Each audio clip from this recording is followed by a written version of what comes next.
It doesn't always snow in South Branch, Michigan. It just seems that way. The most we've got this winter at any one time is, I don't know, 5 or 6 inches. But it is where you'll find Gordon Johncock moving wood chips here and there into his new Mack truck, complete with a Borg Warner Trophy keychain.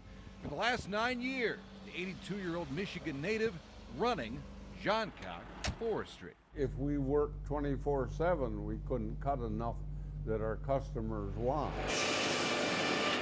A sawmill made up of 24 workers starting their day at 5 a.m.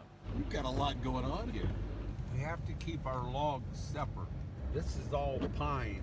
Coordinating the production of bark, sawdust, and wood chips. You can see the difference in the size of logs you get. And as you might imagine, it's a rather natural transition for someone who grew up on an 80-acre farm driving a tractor at the age of 5. My dad had me working right from almost as soon as I could walk, I guess.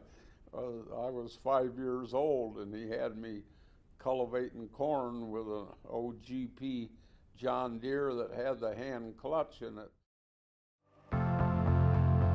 His time at Indy was also never dull. The hard-charging Johncock won his first 500 in 1973, the culmination of a tumultuous month made up of tragic accidents and days of rain delays.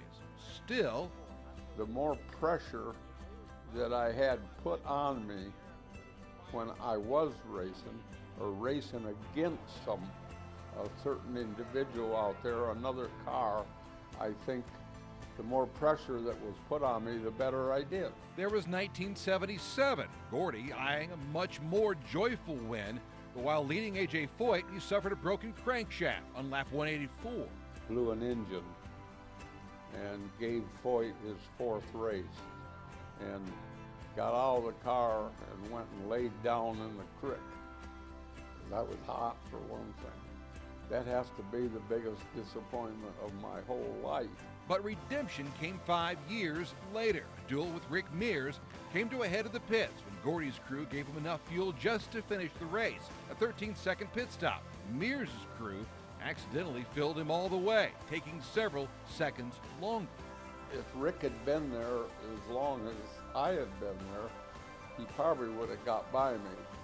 Instead, Johncock's able to hold off Mears to win by just 16 hundredths of a second. All right, so did someone ask you to hold up the number 2, or was that a natural reaction? I don't remember. Newspaper clippings are never too far away in his Michigan home. He and his wife Sue proudly display the baby Borgs and the Channel 6 Checkered Flag Award. Gordy's 10 cats don't seem to mind either. The times may change, but here in South Branch, how he hopes he's remembered never will.